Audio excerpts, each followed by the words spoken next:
Sama-sama tayong magiging saksi.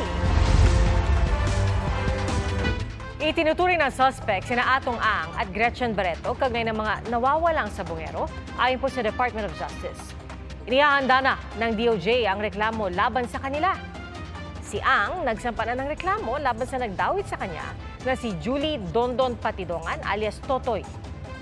Saksi, si Emil Sumangi.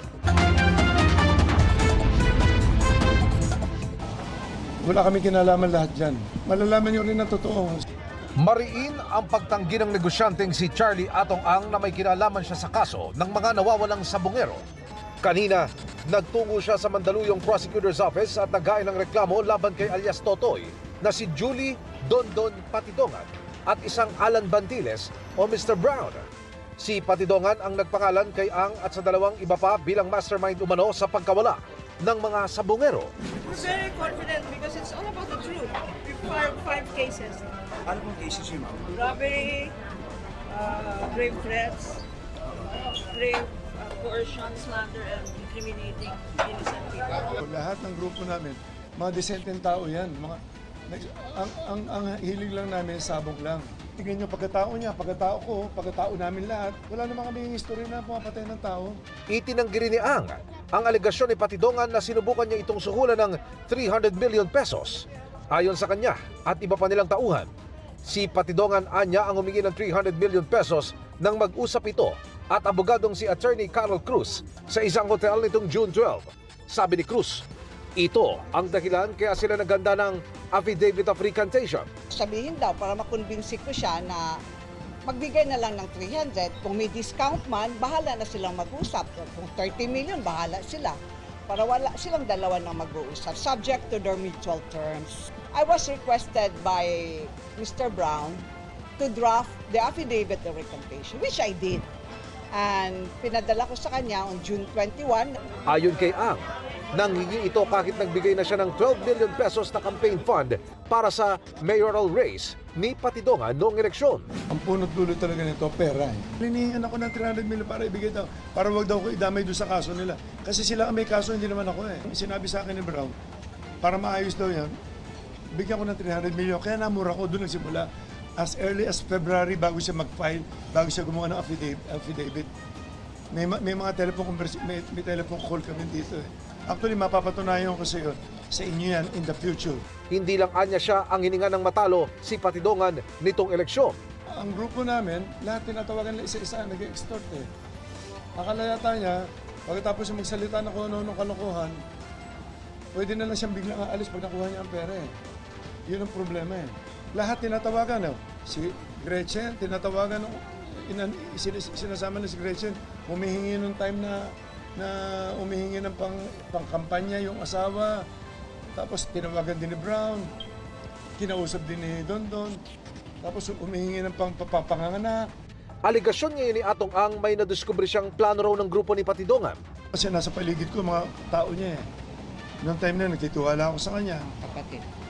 Ngayon, ang napag-usapan doon, kikidnapin ako, matutubos ako, saka papatayin ako. Sabi pa ng kampo ni Ang, hindi kwalipikadong maging state witness si Patidongan dahil ito umano ang may pinakamabigat na partisipasyon sa kaso. Questionable rin daw ang pagkatao nito. Kita pa namin sa due diligence namin na noong January 2020, merong nag-file ng information for frustrated murder. Ito against yung whistleblower na yan sa RTC Morong Rizal. Meron pa siyang charge for murder and multiple frustrated murder in Taytay Rizal, final noong March 2019. Nakita rin namin na noong July 2019, ang Metrobank mismo, Metropolitan Bank and Trust Company mismo, ang nag-file ng isang kaso for robbery. Robbery with threat and intimidation, physical injuries, and grave threats. So tingnan natin, credible ba itong whistleblower na to? Nandito pa kami para ilabas ang katotohanan because baka mag-follow ng false leads ang SOJ. Wala na namang mangyayari sa kasong ito. Nagbigay rin ng mensahe si Atong Ang sa pamilya ng mga nawawalang sabongero. malalaman nyo rin na totoo. Siguro sa pag-iimbesti niya, may lalabas na totoo dyan. Wala kami kinalaman lahat dyan. Kapareho, uulitin ko, sinasabi ko, lahat ng grupo namin, mga desenteng tao yan. Ang hilig lang namin, sabog lang. Sinusubukan pa naming makuha ang pahayag ni Bantiles. Si Patidongan naman, nanindigang hindi siya ang lumapit kundi siya raw ang nilapitan ng kampo ni Ang para papirmahin ng affidavit of recantation. Parang binaliktad niya ang lahat na sinabihan ako doon, tanggapin mo na yan, bawiin mo lahat ng sinasabi mo at mag-abroad ka na lang. Yun ang pagkasabi sa akin. Okay, so hindi ko nanghingi? Hindi ako nanghingi. Itinanggi rin niya ang alegasyong nagplano siyang dukutin si Ang. Kabaliktaran lahat ng sinabi niya. Ako mangidnap sa kanya. Sino ba naman ako? Si Mr. Atong Ang, mag-isip kayo. Kikidnapin ko na halos lahat nandun na sa kanya. Wala rin anyang batayan ang mga inungkat na mga kasong isinampa sa kanya. Alam naman ng Panginoon yan. Kung mayroon man yan, dapat noon pa, di ba? Pinagbintangan lang ako niyan, yung sinasabi niyang murder. Pinapapatay niya yung isang tao doon na nanggugulo. So sa totoo niyan, pinyansahan pa nga niya ako noon. Pinaglaban ng attorney niya. Kaugnay naman ang umano'y pagkakasangkot niya sa robbery sa isang bangko. Dahil galit sa akin, dahil hindi na siya pinagkatiwalaan ni Mr. Atong Ang, nilagay ni ang mukha ko niyan. Absuelto na yan ang attorney ko nga dyan, si attorney Caroline Cruz, yung katabi niya kanina. Gate ni Patidongan, kung meron daw dapat na managot sa pagkawala, halimbawa na lang ng 6 na sabungero sa Manila Arena, si Ang daw dapat iyon. Sa Manila Arena, nandun siya. Nandun siya sa baba. Nandun, nagsasabong yung time na yon. O ikaw may-ari ng sabungan, alam mo na si Dundon Patidongan ay inutusan ninyo na kunin yung tao sa taas, i-turn over dun sa mga pulis. Paano ako maging guilty dun? Ayon kay Patidongan, hindi siya kundi kamag-anak ni Ang isaan niya sa 6 na gwardyang kinasuhan sa pagkawala ng mga sabungero sa Manila Arena. Pero kinausap umano siya ni Ang para saluhin ang kaso. Kiusap siya sa akin, Don, total marunong ka naman sumagot, kayo na lang, palit na lang kayo. Kasi ito, battery na lang ang gumagana dito, yung may opera na yan. Sumunod lang daw siya sa utos pero iniwan umano siya ni Ang. Yung nangyari sa akin, nahuli kami. Siyang may utak nun eh. Pasalamat ako na nadampot ko yung anak ko. Kung hindi ko nadampot, kwento na lang sana si Dundon Patidongan. Itinuring ko siyang magulang, pero hindi ko matanggap na yung patayin niya buong pamilya ko. Hinihinga namin ng reaksyon si Ang sa mga sinabi ni Patidongan. Ang Department of Justice, inihahanda na ang reklamo laban kay Atong Ang at kay Gretchen Barreto na idinawit din ni Patidongan sa kaso. Mapapasama sila. Kasi nga, pinangalanan sila, then we will have to include them as suspects. So how soon daw po ma-file ng formal case si Atong at si Gretchen Barreto given na napangalanan na po sila? Sooner than later. It will happen. I-evaluate yan ng fiscals, ang ating group of fiscals who will be assigned to evaluate all the evidence so that we will know what cases to file properly. Sa isang text message, sinabi ng abogado ni Ang na si Attorney Lorna Kapunan na dati nang itinatanggi ng kanyang kliyente na may kinalaman ito sa mga nawawalang sabungero. Ayon pa kay Kapunan, hindi rin daw isang criminal o mastermind si Ang. Handa raw itong humarap sa investigasyon para malaman ang mga tunay na salarin at mabigyan ng closure ang mga pamilya ng biktima. Sabi naman ni Barreto sa GMA Integrated News, makikipag-ugnayan siya kapag handa na siya at ang kanyang kampo. Ayon naman sa National Police Commissioner Napolcom, matapos mag-imbestiga, ay meron na raw silang listahan ng mga pulis na idinadawit ni Patidongan. Ipapatawag daw sila para humarap sa administrative investigation. Hindi kami bulag. Alam namin kung saan patungo ang investigasyon.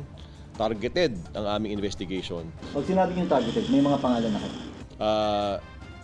I will not lie to you. We know the names. However, I cannot disclose it to you as of now. Para sa GMA Integrated News, Emil Sumangil, ang inyong saksi. Ang pagpangalan ng whistleblower na si Julie Dondon Patidongan kay Atong Ang at sa iba pang personalidad kaugnay sa missing sabungeros ay exclusive report ng GMA Integrated News. At sa kanyang press conference, pinuna ni ang pagbabalita ng GMA kaugnay nito. Hindi ako pareho ng Channel 7 na hindi binabalanse lahat. Ang gusto ko lang, balansehin nyo muna bago kayo maglaba. Ako, pakinggan nyo lang side ko. Araw-araw nilalabas natin si Dondon, series pa. Patuloy na, late ako nagsalita ngayon. I'm sure hindi ako i-cover ng Channel 7 siguro ngayon. Pero kahapon lang po lumabas ang ulat ng GMA Integrated News kaugnay ng pagpangalan ni Patidongan kay Ang. Bago ang report, nag-anunsyo ang kampo ni Ang na sasampahan niya ng reklamo si Patidongan. At iniulat po namin ito. Agad din kinuha ng GMA Integrated News ang pahayag ng kanyang kampo sa pamamagitan ng kanyang abogado, pero ito po ay pagkatapos ng 24 oras na naipadala. Agad naming inilabas dito sa saksi ang pahayag ng kanyang kampo, gayon din ang panayam sa kanyang abogadong si Attorney Lorna Capunan. Lumabas din po ang ulat sa iba pang newscast at sa iba't ibang plataforma ng GMA Integrated News. Wala na pong sisinuhin ang Administrasyong Marcos sa investigasyon sa kaso ng mga nawawalang sabongero. Ang kay Palace Press Officer Claire Castro, anuman ang katayuan sa buhay o kilalaman na personalidad, dapat lang daw na imbestigahan kung meron siyang dapat panagutan. Ipinauubay na ng Malacanang sa Justice Department kung gagawing state witness si Julie Dondon Patidongan alias Totoy. Pansamantalang nawala ng supply ng tubig ang ilang bahagi ng Alabang, Muntinlupa kanina dahil sa sumabog na tubo ng tubig. Nabalaho naman ang isang sasakyan na dumaraan noong sumabog ang tubo. Saksi, si Mark Salazar. Wrong timing ang pagdaan ng sasakyang ito sa Ilaya Street, Alabang, Muntinlupa, alas 11:30 ng umaga kanina. Naglawa hanggang sa tuluyang bumulwak ang tubig mula sa sumabog na 200mm PVC pipe ng Maynilad. Segundo nga lang, puno to eh. Ang kinakatakot namin, baka magtuloy-tuloy, yung kotse, lumubog. Ang laki! Ang lakas ng bulwak ng tubig. Nakalabas naman ang dalawang sakay ng kotse na hindi nasaktan ayon sa Muntinlupa City Government. Pansamantalang nawala ng supply ng tubig ang Ilaya, Montiliano, Timolino, Wawa at Purok 1. Bumaha nawala ng tubig. Iniimbestigahan na ng Maynilad ang nangyari at kinukumpuni ang nasirang tubo. Bandang alas 12:30 ng hapon, bumalik ang water service sa mga apektadong lugar. Para sa GMA Integrated News, ako si Mark Salazar, ang inyong saksi.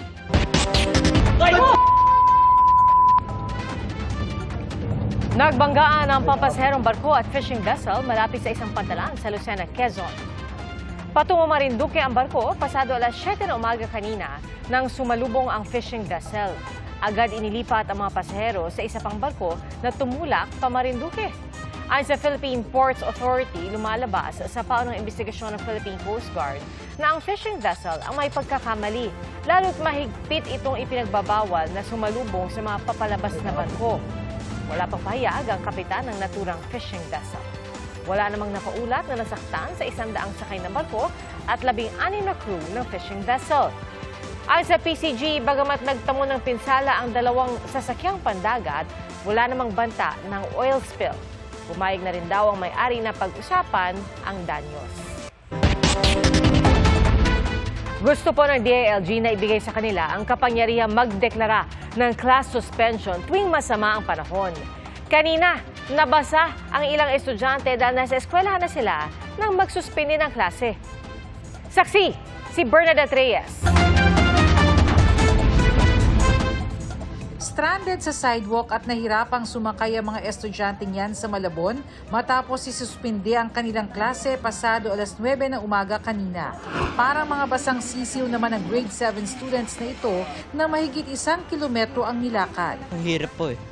Wala pong masakayan. Di na lang po sinaspell nung una pa lang kasi may nahihirapan din mga students. Ayon sa Malabon City LGU, sinusunod lang nila ang dati ng protocol ng Department of Education. Pero nag-deploy raw sila ng libreng sakay para sa mga nahirapang bumiyahe. Sa Maynila, nagdeklara ang lokal na pamahalaan na half-day ang mga klase mula kinder hanggang senior high school sa pampubliko at pribadong paaralan. Kung dati ang Department of Education ang nag-aanunsyo ng mga class suspensions, ipinaubayan na ito sa mga paaralan paaralan at sa mga local government units na higit na nakakaalam ng lagay ng panahon sa kanilang lugar. Pag ganun talagang bagyo, napansin nyo, lumalabas na si Executive Secretary Bersamin. Siya mismo nagsasabi na walang pasukan at all levels. But definitely, may autonomy ang local governments dyan. Pero nais ng Department of Interior and Local Government o DILG na ibigay sa kanilang kapangyarihang magdeklara ng class suspension. Ang practice ko ng governor ako, talagang sisihatin ko lahat ng mapa kung paano parating. At kung gano'n ay pwede natin ang-announce mas maaga. May geohazard map kami. Mas madali mag-coordinate kung galing sa amin ng suspension ng classes. Pag-aaralan daw muna ito ng Malacanang. Kung ito naman po ay makakabuti, sa mas nakakarami, pag-aaralan po ito as of the moment. Kung ano yung nagiging sistema natin sa kasalukuyan, ay yun po muna mananatili. May panawagan din sila sa mga lokal na pamahalaan. Kung maaari pong makapagbigay agad ang mga heads ng LGUs ng mabilisang order o kanilang panukala kung dapat isuspende ang klase, dapat po talaga na mas mabilis po. Ipinag-utos naman ni Pangulong Bongbong Marcos na linisin ang mga drainage system at ang pagiging alerto ng local disaster offices. Sa heavy rainfall outlook ng Pag-asa, may matitinding ulan pa rin bukas sa ilang bahagi ng Ilocos Norte, Pangasinan, Zambales at Bataan.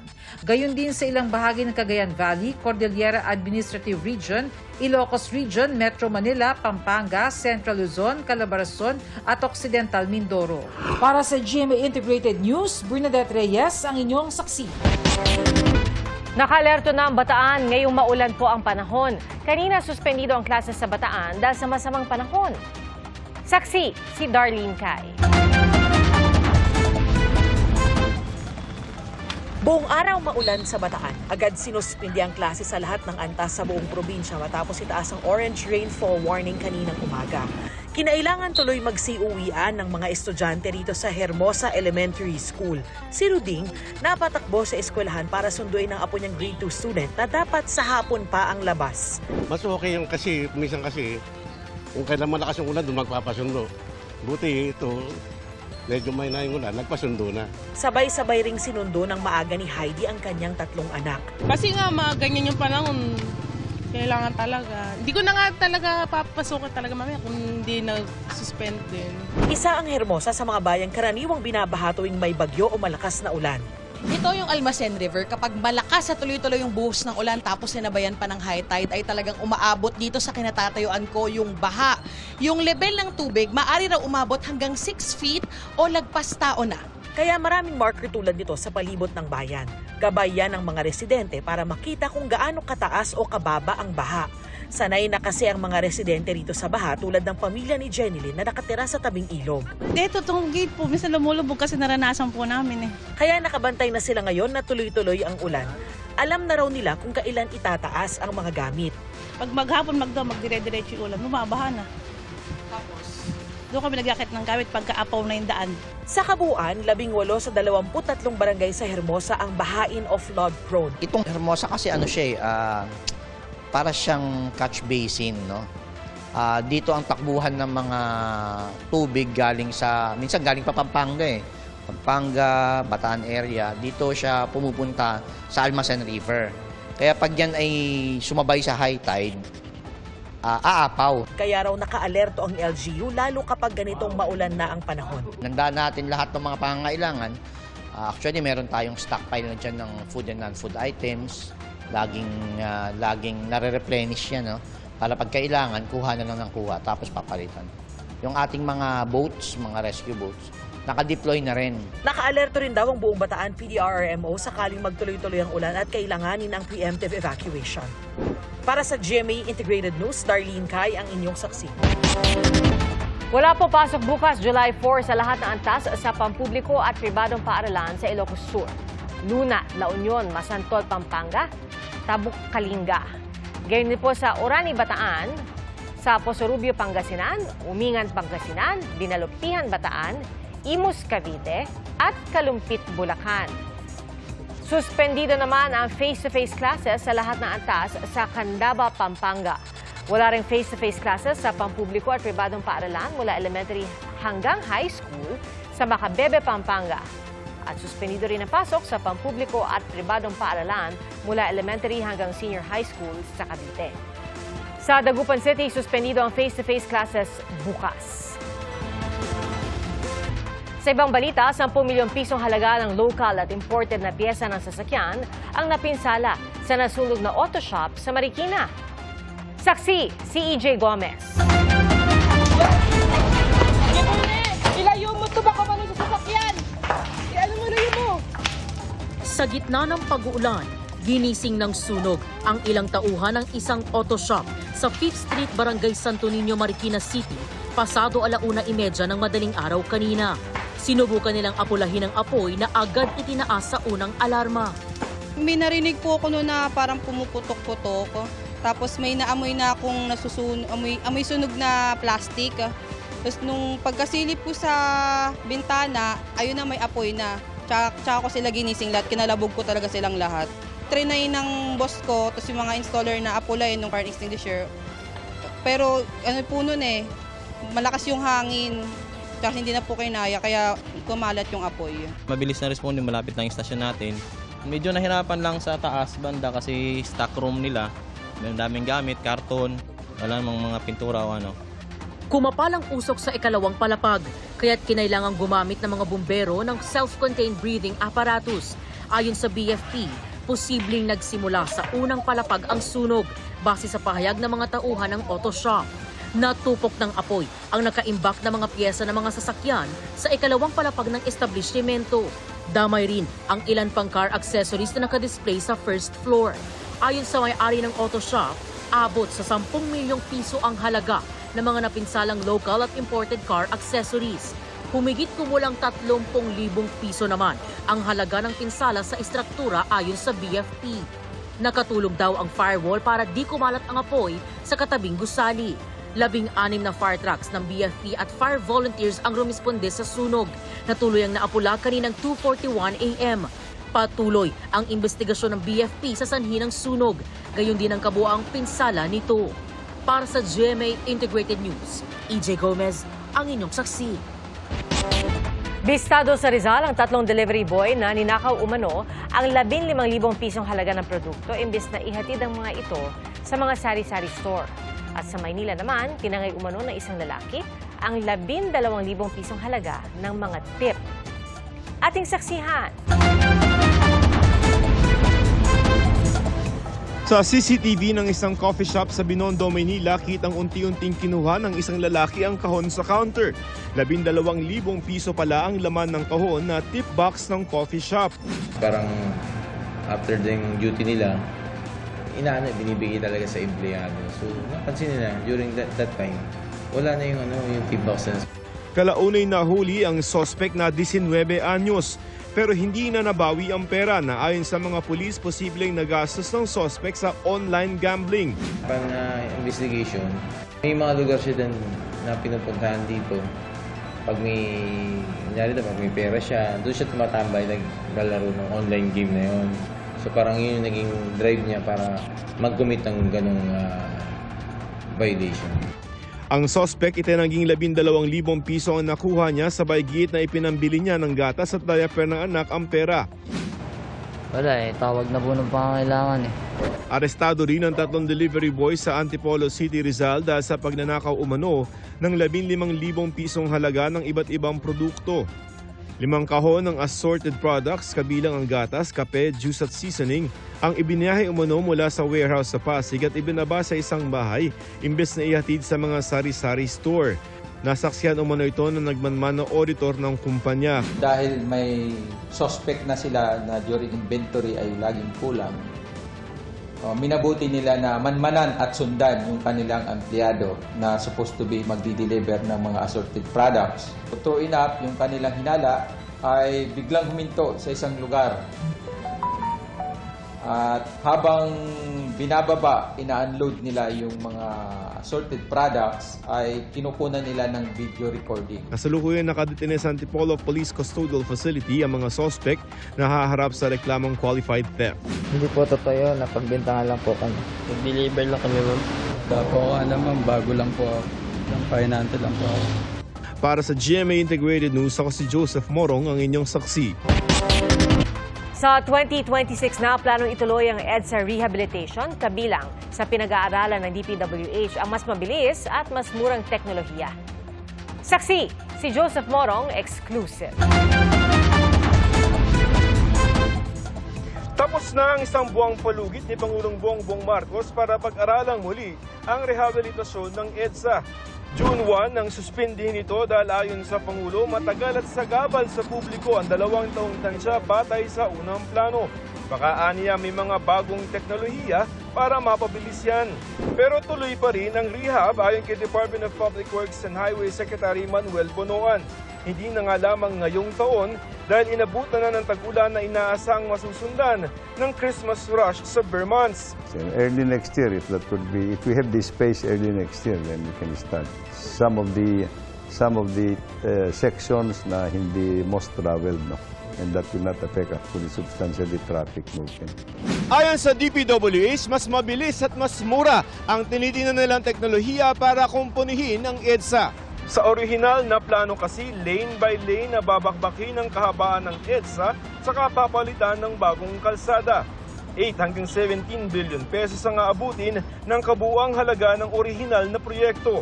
Pero ngayon, sinusubukan nila ang tinatawag na time and motion kung saan lalatagan lamang ng bagong layer ang EDSA. It looks promising. We're not going to scarify it anymore. We'll just put it on top, but we have to stabilize it. Stabilize it properly. Tatas ng konti yung EDSA. Hindi naman ganong mataas. Posible rin gawin yan sa gabi para hindi masyadong abala. Pero kakailanganin pa rin aniyang ipatupad ang inanunsyo noong odd-even scheme sa EDSA para mabawasan ang volume ng sasakyan. Isusumite ng DPWH sa Pangulo ang rekomendasyon, oras na maisapinal na nila ang teknolohiyang gagamitin. Bagaman sa susunod na taon pa ang rehab, tuloy pa rin ngayong taon ang plano ng Department of Transportation na dagdagan ang mga bus sa EDSA busway. Pinag-aaralan pa rin kung pwedeng paagahin ang operasyon ng MRT at kung pwede nang gamitin sa MRT ang 24 na mga bagon ng Dalian trains na hindi agad nagamit dahil hindi lapat sa sistema ng MRT. Sa checklist nila ng Sumitomo, there are only I think 2 or 3 out of 10 left for the 8 trains. So, if maklear yon, then we can start using these trains. Para sa GMA Integrated News, Joseph Morong, ang inyong saksi. Kinwestiyon ni Attorney Rani Randolph Libayan ng batas natin ang pagkakadawit niya bilang bahagi umano ng disinformation channels. Kaugnay po yan sa inihaing reklamong cyber libel sa NBI ni Senator Risa Ontiveros laban sa mga taong nasa likod ng anyay mapanirang video ni alias Rene at pagpapakalat nito. Kasama si Libayan sa 13 individual na inireklamo ni Ontiveros na nagpakalat umano ng video.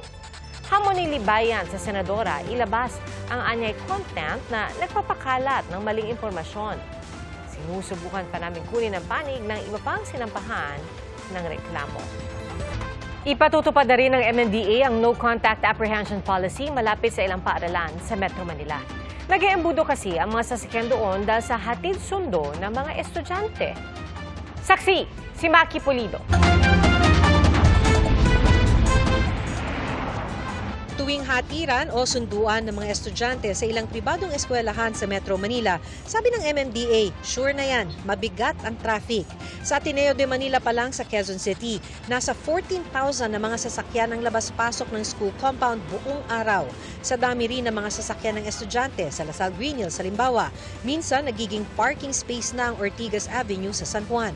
Nagiging choke points ito pong mga lugar na ito dahil po sa dami ng sasakyan na naghahatid at nagsusundo po ng mga estudyante. Minsan, 2-3 lanes na yung nasasako. Ang solusyon ng MMDA, No Contact Apprehension Policy o NCAP. Nagkakabit na raw ng mga CCTV sa mga bahagi ng EDSA, Ortigas at Katipunan malapit sa mga entrada ng Poveda, Lasal Green Hills, Xavier School at Immaculate Conception Academy o ICA, Miriam College at Ateneo. Tatanggalin na raw ang MMDA traffic enforcers sa lugar. Yung mga enforcers namin, hindi rin namin alam kung nababribe ba sila, may maintenance ba sila, kaya pinahayaan nila na hindi i-enforce strictly. yung traffic rules. Hindi naman namin mabantayan yung tao namin din 24/7. That's why nga, instead of enforcers, ang ilalagay na namin CCTV cameras. Sa meeting kanina kasama ang MMDA, sinabi ng mga kinatawan ng mga pribadong eskwelahan na suportado nila ang balak gawin ng MMDA. Kahit naman daw sila ayaw sa mabigat na traffic, kaya may kanya-kanyang inisyatibo daw sila para mabawasan ito. Magsasagawa lang daw muna ng mga one-on-one meeting para mahimay ang guidelines at kung ano ang masisita sa NCAP bago ito tuluyang ipatupad. Para sa GMA Integrated News, ako si Maki Pulido, ang inyong saksi. Hindi pa rin inaalis ng pag-asa ang tsansang magkabagyo sa ating bansa sa mga susunod na araw. Huling namataan ang binabantayang low pressure area o LPA, 125 kilometers hilaga-hilagang kanluran ng Calayan, Cagayan. Ayon sa pag-asa, inaasahang mabagal itong kikilos papalayo sa Batanes. At pagdating ng weekend, unti-unti itong aakyat pahilagang silangan malapit sa Taiwan. Hanggat nananatili yan sa may tuktok o hilaga ng bansa, patuloy nitong hihilahin ang habagat na magpapaulan sa ilang bahagi ng bansa. Base sa datos ng Metro Weather, bukas na umaga, posibleng maulit ang mga pag-ulan. Heavy to intense sa Ilocos Region at pagsapit ng hapon, halos buong Luzon ang uulanin na malakas. At maging alerto po sa banta ng baha o landslide. May mga pag-ulan din sa Visayas, lalo na sa western portions. May mga kalat-kalat na ulan din sa Mindanao. May tsansa rin ng ulan dito sa Metro Manila. Biglang gumuho ang ginagawang 5 palapag na gusali na yan sa Guangxi, Zhaong Autonomous Region sa China. Nagdire-diretso po ito sa ilog. Sa Chengdu City naman, isang lalaking stranded sa gitna ng ilog ang sinagip. Gumamit na ng drone ang mga rescuer para mailigtas siya. Nakaranas ng pagbaha ang ilang bahagi ng China dahil sa mga pag-ulan. Kabilang na ang Henan Province kung saan 5 ang naitalang nasawi at 3 nawawala. Nagsagawa na roon ng clearing operation. Arestado ang 30 taong gulang na lalaking nanggahasa umano ng 3 pamangkin at isang kapitbahay sa Davao de Oro. Ayon sa isa sa mga biktima, 11 taong gulang siya nang unang halayin umano ng tsuhin noong 2018. Binigyan daw siya ng pera para sumama sa sakahan at doon na umano nangyari ang krimen. Hindi raw siya nakapagsumbong noon sa kanilang magulang dahil tinakot siya ng suspect. Sunod naman daw na biniktima ang 2 nakababatang kapatid. Nagsisisi na raw ang suspect na aminadong nagawa ang krimen habang gumagamit ng illegal na droga.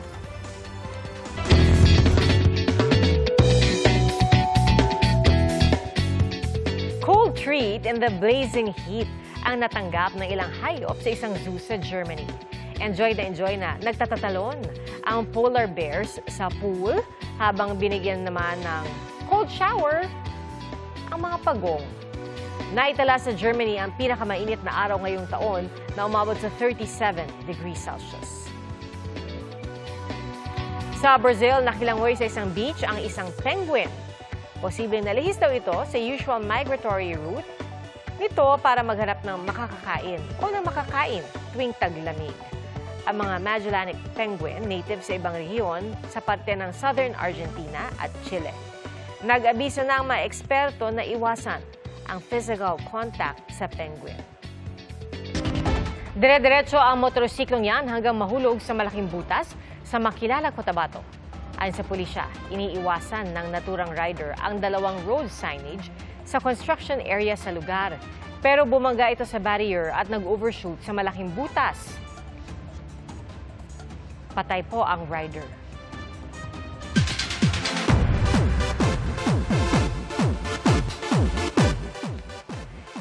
Enjoy sa kanilang workation ang mag-asawang Dennis Trillo at Janelle Mercado sa Switzerland. Naroon sila para sa taping ng Sanggang Dikit for Real. Pero sa gitna po niyan, may oras silang mag-unwind. Mala roller coaster ang peg ng kanilang toboggan ride. At nag-sightseeing din sila sa Grindelwald kasama si Baby Dylan. Hindi rin syempre makukumpleto ang trip kung walang family picture. Hindi rin nila pinalampas na makita ang mga tren sa Zurich. Salamat po sa inyong pagsaksi. Ako po si Pia Arcangel para sa mas malaking misyon at sa mas malawak na paglilingkod sa bayan. Mula sa GMA Integrated News, ang News Authority ng Filipino. Hanggang bukas, sama-sama po tayong magiging saksi!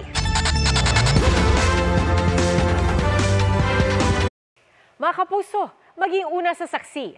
Mag-subscribe sa GMA Integrated News sa YouTube para sa iba't ibang balita.